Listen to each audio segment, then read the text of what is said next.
everyone, welcome to our group activity on BMI, Stress Management and Coping Strategy. Today, we will explore the important topic through discussion, demonstration, and short role play. Let's get started! First, let's talk about BMI or Body Mass Index. BMI is a simple way to check if a person's weight is healthy by their height.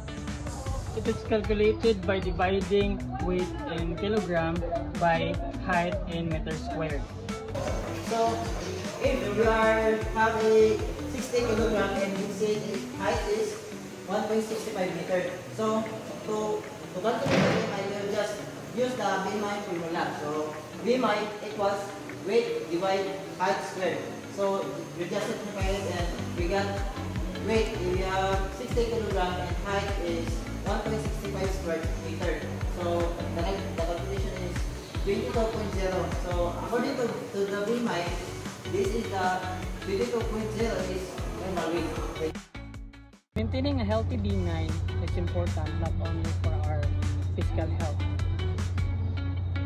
like reducing the risk of heart disease and diabetes, but also for our mental health, since being healthy can boost our self-confidence and energy.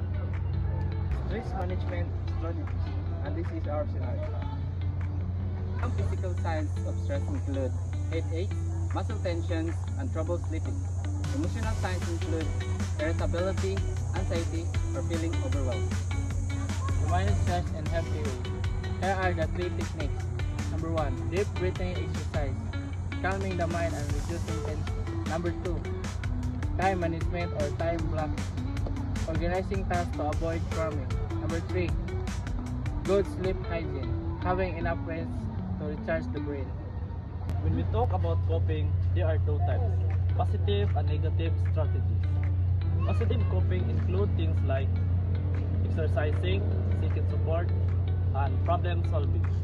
Negative coping include things like smoking, avoidance, and overeating.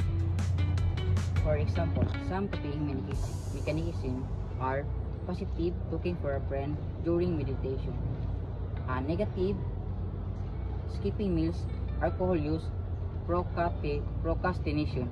Now, we'll role play about a positive strategy. Imagine a student being anxious about the exam. Instead of cramming all night, he tries deep breathing. Deep breathing during study sessions improve focus by increasing oxygen to the brain, reducing anxiety, and promoting relaxation. Time blocking study session. Time blocking provides students with increased productivity, focus, and better time management.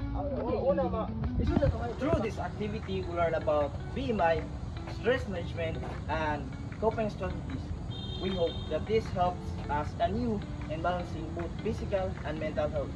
Thank you for watching our vlog style presentation. Peace.